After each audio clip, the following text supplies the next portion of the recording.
या देवी सर्वभूतेषु मां लक्ष्मी रूपेण संस्थिता। नमस्तस्य नमस्तस्य नमस्तस्य नमो नमः। ओम श्री महालक्ष्मी नमः। आज सुनिए महालक्ष्मी व्रत कथा। पौराणिक कथा के अनुसार प्राचीन काल में एक बार एक गांव में गरीब ब्राह्मण रहा करता था। वह भगवान विष्णु का परम भक्त था। एक दिन उसकी भक्ति से प्रसन्न होकर भगवान विष्णु ने उसे दर्शन दिए और मनचाहा वरदान मांगने को कहा। तब ब्राह्मण ने कहा कि उसके घर में हमेशा लक्ष्मी जी का सदावास बना रहे। इस इच्छा को जानने के बाद श्री विष्णु जी ने उससे कहा कि उसने लक्ष्मी जी की प्राप्ति तो हो सकती है, लेकिन उसके लिए उसे थोड़ा प्रयास करना होगा।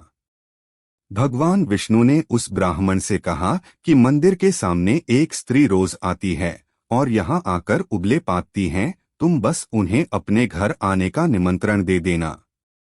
वह स्त्री ही देवी मां लक्ष्मी है। अगर वह स्त्री तुम्हारे घर आएगी तो तुम्हारा घर धन धान्य से भर जाएगा। ब्राह्मण को ऐसा कहकर भगवान विष्णु अंतर्ध्यान हो गए। अगले दिन सुबह 4 बजे वह ब्राह्मण मंदिर के सामने जाकर बैठ गया और जब धन की देवी मां लक्ष्मी जी उपले पाथने आई तो ब्राह्मण ने हाथ जोड़कर उनसे अपने घर पर चलने का निवेदन किया। भ्रमण की बात को सुनकर लक्ष्मी जी समझ गई कि ये सब विष्णु जी का ही किया धरा है। तब माता लक्ष्मी ने कहा कि तुम 16 दिन तक महालक्ष्मी व्रत विधि विधान से करो। 16 दिनों तक हर दिन सुबह सूर्य देवता को और रात को चंद्र देवता को अर्घ दो तो मैं तुम्हारे घर अवश्य आऊंगी। तब देवी के कहे अनुसार ब्राह्मण ने महालक्ष्मी व्रत और पूजन किया और उत्तर दिशा की ओर मुख करके लक्ष्मी जी को पुकारा। अपने वचन को पूरा करने के लिए 16वें दिन धन की देवी प्रकट हुई और उन्होंने गरीब ब्राह्मण के हर कष्ट को दूर कर दिया और उसके घर को सुख संपत्ति से भर दिया। हे मां लक्ष्मी, इस कथा को कहने, सुनने और हुंकार भरने वाले सभी भक्तों के घर धन धान्य के भंडार भरना। आपने जैसे उस ब्राह्मण देवता के घर धन के भंडार भरे, उसको कष्ट दूर किया, ऐसे ही इस कथा को कहने, सुनने और ओंकारा भरने वाले सभी भक्तों के कष्ट दूर करना। अब सुनिए महालक्ष्मी व्रत की दूसरी पौराणिक कथा। पौराणिक कथा के अनुसार एक बार भगवान विष्णु मृत्युलोक यानी कि धरती लोक पर विचरण करने के लिए निकल पड़े। माता लक्ष्मी ने भी उनसे निवेदन किया कि वो भी उनके साथ चलना चाहती हैं। भगवान विष्णु उनके चंचल स्वभाव से परिचित थे, इसलिए पहले ही उन्हें आगाह कर दिया कि देवी, मैं आपको केवल एक शर्त पर ही साथ लेकर चल सकता हूं कि आप मेरे बिना कहे कुछ भी नहीं करेगी। तब माता लक्ष्मी मन ही मन बहुत प्रसन्न हुई कि चलो, शर्त ही सही, भगवान साथ ले जाने के लिए तो माने। तब माता भी तुरंत बोल उठी कि मुझे सारी शर्तें मंजूर हैं। भगवान विष्णु कहने लगे, ठीक है देवी, मैं जैसा कहूँ वैसा ही आपको करना होगा। तो माता बोली, ठीक है, अब जैसा कहेंगे मैं वैसा ही करूंगी। अब माता लक्ष्मी जी और श्री विष्णु जी दोनों ही भूलोक पर आकर विचारने लगे। एक जगह रुककर श्रीहरि ने माता लक्ष्मी से कहा कि देवी, मैं दक्षिण दिशा की तरफ जा रहा हूं, आपको तब तक मेरा यहीं पर इंतजार करना होगा। ऐसा कहकर भगवान विष्णु दक्षिण दिशा की तरफ चले गए। अब माता को जिज्ञासा हुई कि आखिरकार दक्षिण दिशा में ऐसा क्या है जो भगवान मुझे वहां ले जाना नहीं चाहते। माता लक्ष्मी का स्वभाव तो वैसे भी चंचल ही माना जाता है। उनसे वहां पर ज्यादा देर रुका नहीं गया तो वे भी भगवान विष्णु की तरफ ही बढ़ने लगी। आगे जाकर माता को सरसों का एक खेत दिखाई दिया। सरसों के पीले पीले फूलों ने और सरसों के खेत की सुंदरता ने माता लक्ष्मी का मन मोह लिया और वे सरसों के पीले पीले सुंदर खिले हुए फूलों को तोड़कर अपना श्रृंगार करने लगी। इसके बाद फिर कुछ ही दूर पर आगे बढ़ी कि उन्हें गन्ने का खेत दिखाई दिया। उन्हें गन्ना चूसने की इच्छा हुई तो कुछ गन्ने तोड़कर उन्हें चूसने लगी। गन्ना चूस ही रही थी कि भगवान विष्णु वापस आ गए। सरसों के फूलों से सजी हुई माता लक्ष्मी जी को गन्ना चूसते हुए देखकर भगवान विष्णु उन पर क्रोधित हो गए। भगवान ने कहा कि देवी, आपने तो शर्त का उल्लंघन कर दिया है। मैंने आपको वहीं पर रुकने के लिए कहा था, लेकिन आप रुकी नहीं और यहाँ किसान के खेतों से फूल और गन्ने तोड़कर आपने बड़ा भारी अपराध किया है, इसलिए इसकी सजा तो आपको अवश्य मिलेगी। तब भगवान विष्णु ने माता लक्ष्मी जी को 12 वर्ष तक उस किसान की सेवा करने का श्राप दे दिया और स्वयं भी क्षीरसागर में गमन कर गए। अब विवश होकर माता लक्ष्मी जी को वेश बदलकर उस किसान के घर पर रहना पड़ा, जिसके खेत से उन्होंने बिना पूछे ही फूल और गन्ने तोड़कर खा लिए थे। एक दिन माता लक्ष्मी ने किसान की पत्नी को देवी लक्ष्मी की प्रतिमा की पूजा करने के लिए कहा और कहा कि इससे तुम जो भी मांगोगी तुम्हें वह मिल जाएगा।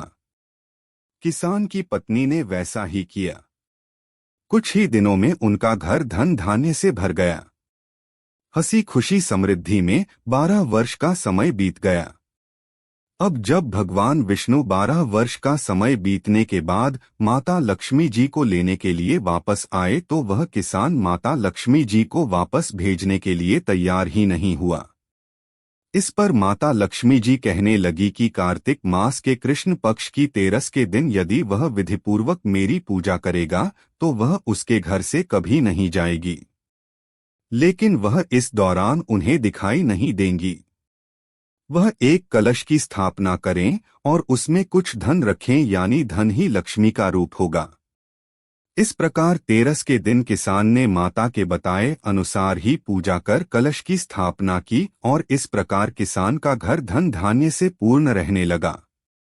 तब से लेकर आज तक धनतेरस पर भी माता लक्ष्मी जी की पूजा करने की परंपरा चली आ रही है। महालक्ष्मी व्रत की एक अन्य पौराणिक कथा महाभारत काल से भी जुड़ी हुई है, तो अब सुनिए महालक्ष्मी व्रत की तीसरी पौराणिक कथा। एक समय महर्षि वेद व्यास जी हस्तिनापुर पधारे।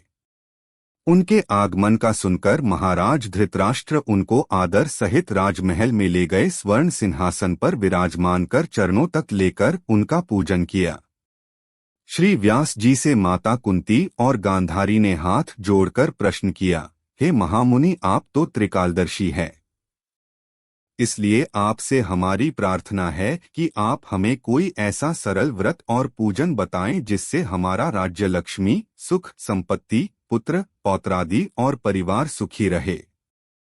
इतना सुनकर श्री व्यास जी कहने लगी, हम एक ऐसे व्रत का पूजन और वर्णन कहते हैं जिससे सदा लक्ष्मी जी का वास होकर सुख समृद्धि की वृद्धि होती है। यह श्री महालक्ष्मी जी का व्रत है जिसे हर वर्ष अश्विन मास के कृष्ण पक्ष की अष्टमी तिथि को विधिवत किया जाता है। तब गांधारी ने पूछा, है महामुने, इस व्रत की विधि हमें विस्तार पूर्वक बताने की कृपा करें। तब व्यास जी बोले, हे देवी, यह व्रत भाद्रपद शुक्ल अष्टमी से प्रारंभ किया जाता है। इस दिन स्नान करके 16 सूत के धागों का डोरा बनाकर उसमें 16 गांठ लगाई जाती है। हल्दी से इस डोरे को पीला रंग आ जाता है। फिर हर दिन 16 धूप और 16 गेहूं डोरे को अर्पित किए जाते हैं। आश्विन यानी कि क्वार महीने के कृष्ण पक्ष की अष्टमी तिथि के दिन उपवास रखकर मिट्टी के हाथी पर श्री महालक्ष्मी जी की प्रतिमा स्थापित कर विधि पूर्वक पूजन किया जाता है। इस प्रकार श्रद्धा भक्ति सहित महालक्ष्मी जी का व्रत पूजन करने से आप लोगों की राज्य लक्ष्मी में सदा अभिवृद्धि होती रहेंगी। इस प्रकार व्रत का विधान बताकर महर्षि वेद व्यास जी अपने आश्रम को चले गए।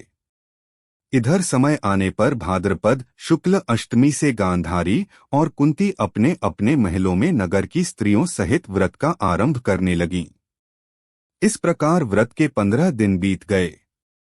16वें दिन अश्विन मास के कृष्ण पक्ष की अष्टमी तिथि के दिन गांधारी ने तो नगर की सभी प्रतिष्ठित महिलाओं को पूजन के लिए अपने महल में बुलवा लिया, लेकिन माता कुंती के यहाँ कोई भी महिला पूजन करने के लिए नहीं आई। साथ ही माता कुंती को भी गांधारी ने नहीं बुलाया। ऐसा करने से माता कुंती ने अपना बड़ा अपमान समझा। उन्होंने पूजन की कोई तैयारी नहीं की और उदास होकर एक कोने में बैठ गई। जब पांचों पांडव युधिष्ठिर, अर्जुन, भीम, नकुल और सहदेव महल में आए तो कुंती को उदास देखकर पूछा, है माता, आप इस प्रकार उदास क्यों हैं? आपने लक्ष्मी पूजन की तैयारी अब तक क्यों नहीं की? तब माता कुंती कहने लगी, है पुत्र, आज महालक्ष्मी जी के व्रत का उत्सव गांधारी के महल में मनाया जा रहा है और उन्होंने नगर की सभी महिलाओं को बुला लिया और उसके 100 पुत्रों ने मिट्टी का एक विशाल हाथी बनवाया है, जिस कारण नगर की सभी महिलाएं उस बड़े हाथी का पूजन करने के लिए गांधारी के यहाँ चली गई और मेरे यहाँ नहीं आई। यह सुनकर अर्जुन ने कहा, है माता, आप पूजन की तैयारी करें और नगर में बुलावा लगवा दें कि हमारे यहाँ स्वर्ग के ऐरावत हाथी की पूजा आज होगी। इधर माता कुंती ने अर्जुन के कहे अनुसार नगर में ढिंढोरा पिटवा दिया और पूजा की विशाल तैयारियां होने लगी। उधर अर्जुन ने बाण के द्वारा स्वर्ग से ऐरावत हाथी को बुला लिया। इधर सारे नगर में शोर मच गया कि कुंती के महल में तो स्वर्ग से देवराज इंद्र का ऐरावत हाथी पृथ्वी पर उतारकर आज पूजा जाएगा। समाचार जिसने भी सुना तो नगर के सभी नर, नारी, बालक और वृद्धों की भीड़ एकत्र होने लगी। उधर गांधारी के महल में भी हलचल मच गई। वहां एकत्र हुई सभी महिलाएं अपनी अपनी थालियां लेकर कुंती के महल की ओर जाने लगी। देखते ही देखते कुंती का सारा महल ठसाठस भर गया। माता कुंती ने ऐरावत को खड़ा करने के लिए अनेक रंगों के चौक पुरवाकर नए रेशमी बस भिजवा दिए।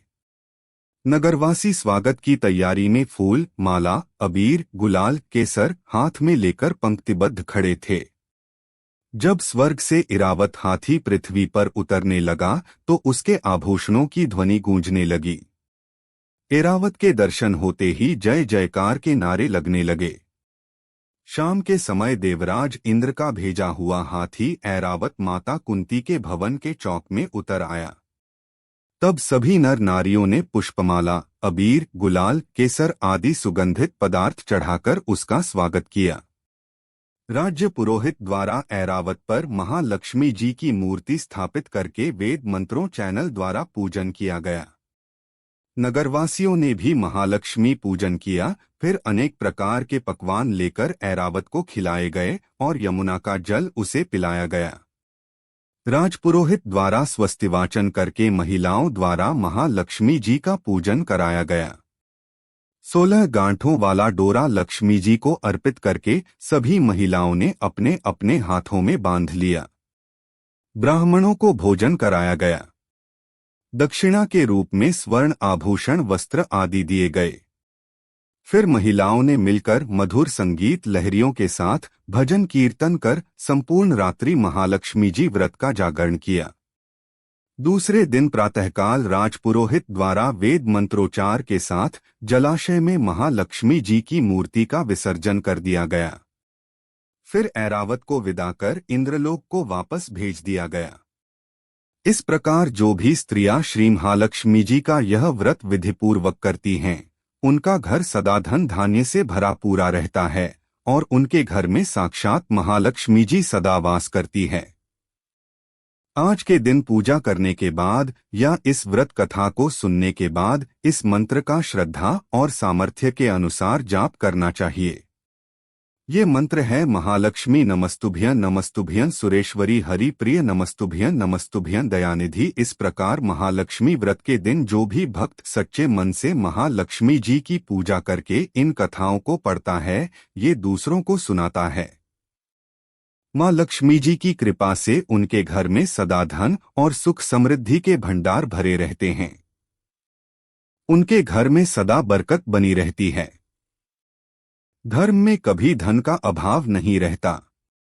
ये थी महालक्ष्मी व्रत की पौराणिक कथाएं। अगर आपको ये कथाएं अच्छी लगी हो तो प्लीज वीडियो को लाइक करके हमारे चैनल को सब्सक्राइब जरूर कीजिएगा और हमारे चैनल पर सुबह के समय पौराणिक कथाएं भी सुनाई जाती है, जिन्हें आप अपना भरपूर प्यार भी जरूर दीजिएगा।